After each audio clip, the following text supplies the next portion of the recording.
Okay, आपलं wash complete झालेलं आहे. वॉश जेव्हा आपण करतो ना तेव्हा लास्टला आपल्याला फोटोमीटर ओके म्हणून ऑप्शन येतं. जर फोटोमीटर ओके म्हणून ऑप्शन आला तरच आपण प्रोसेस करायचं. जर फोटोमीटर नॉट ओके म्हणून आलं तर आपल्याला डबल वॉश करायचं आहे. कारण याचा अर्थ जी प्रॉपर क्लिनिंग होणं आवश्यक आहे ती क्लिनिंग झाली नाही, त्याचा अर्थ तसा होतो. त्याच्यामुळे जर फोटोमीटर ओके आलं तरच आपल्याला प्रोसेस करायचं आहे. आता काही वेळेस काय होतं आहे की बाय मिस्टेकली आपण सॅम्पल रन केल्याच्यानंतर वॉश करायला विसरतो. त्यामुळे कसं होतं किंवा तुमचे जी काय लायनिंग आहे ती ब्लॉक होते आणि त्यामुळे तुमचे फर्दर जी तुम्ही नंतर टेस्ट करणार 1 दिवसानंतर किंवा 2 दिवसानंतर तर त्या ठिकाणी तुमचा रिपोर्ट येत नाही किंवा फोटोमीटर नॉट ओके म्हणून कंटिन्युअस ऑप्शन येत राहतो. तर त्यावेळेस तुम्हाला काय करायचं आहे की ज्या ठिकाणी आपण वॉशच्या वेळेस आपण डिस्टिल वॉटर वापरणार आहोत त्या ठिकाणी तुम्हाला 1% सोडियम हायपोक्लोराईडचं सोल्युशन बनवायचं आहे आणि डिस्टिल वॉटरच्या त्या ठिकाणी आपण सोडियम हायपोक्लोराईड आपण त्याला वॉशसाठी देणार आहोत आणि त्याच्यानंतर आपण डिस्टिल वॉटर देणार आहोत. म्हणजे कंटिन्यू हे प्रोसेस करत राहायची जोपर्यंत तुमचं फोटोमीटर ओके येणार नाही.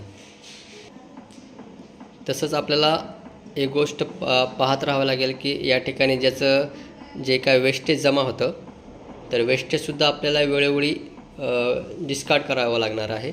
आणि दरवेळेस एक करायचं की जेव्हा आपण वेस्टेज जे आपण डिस्कार्ड करतो तेव्हा सुरुवातीला नंतर वेस्टेज डिस्कार्ड करून झाल्याच्या नंतर जेव्हा आपण ते मशीनला अटॅच करणार आहोत तर त्याच्यामध्ये 1%चं सोल्युशन थोडंसं टाकायचं. त्यामुळे कसं होतं की सपोज काही दिवस जर आपण ते वेस्टेज टाकलं नाही तर त्याच्यामध्ये जी काय बॅक्टेरियल ग्रोथ किंवा वेगवेगळ्या प्रकारचे ग्रोथ होऊ शकते ज्याच्यामुळे स्मेलिंग येऊ शकतं. तर त्यासाठी ते अवॉइड करण्यासाठी आपल्याला एक लक्षात ठेवायचं की डिस्कार्ड केल्याच्या नंतर सोल्युशन आतमध्ये जे ड्रेनेजमध्ये जमा झालेलं आहे याच्यामध्ये तर ते आपल्याला डिस्कार्ड केल्याच्यानंतर याच्यामध्ये 1% हायपोक्लोराईडचं सोल्युशन टाकायचं आहे. आता हे डिस्कार्ड जे आहे सोल्युशन ते डिस्कार्ड करण्यासाठी तुम्हाला हे जे मशीनचं डोअर दिसतं आहे त्याला पुश करून रिलीज केलं की हे डोअर ओपन होईल आणि तुम्हाला आतमध्ये हे जे डिस्कार्डचं जे काय वेस्टेज बिन आहे तर ते तुम्हाला दिसेल. तर डायरेक्ट हे वरचं जी तुम्हाला याचं लीड दिसत आहे ते सेपरेट करून हा बॉक्स तुम्हाला ड्रेन करायचा आहे आणि नंतर डबल लावण्याच्या आधी त्याच्यामध्ये थोडंसं आपल्याला एक 10 ml किंवा 20 ml 1% सोडियम हायपोक्लोराईड टाकायचं आहे ज्याच्यामुळे त्यामध्ये बॅक्टेरियल ग्रोथ वगैरे काही होणार नाही.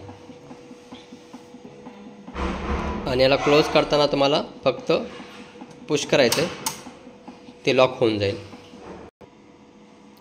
नंतर सर्व प्रोसेस झाल्याच्या नंतर बॅक साईडचं प्रथम आपल्याला स्विच ऑफ करायचं आहे आणि नंतर मेन स्विच ऑफ करायचं आहे. आशा करतो की तुम्हाला हा व्हिडिओ नक्कीच आवडला असेल. तरी आपल्या जो यूट्यूब चॅनल आहे बियॉन्ड बेसिक लर्निंग त्याला लाईक आणि सबस्क्राईब करायला विसरू नका.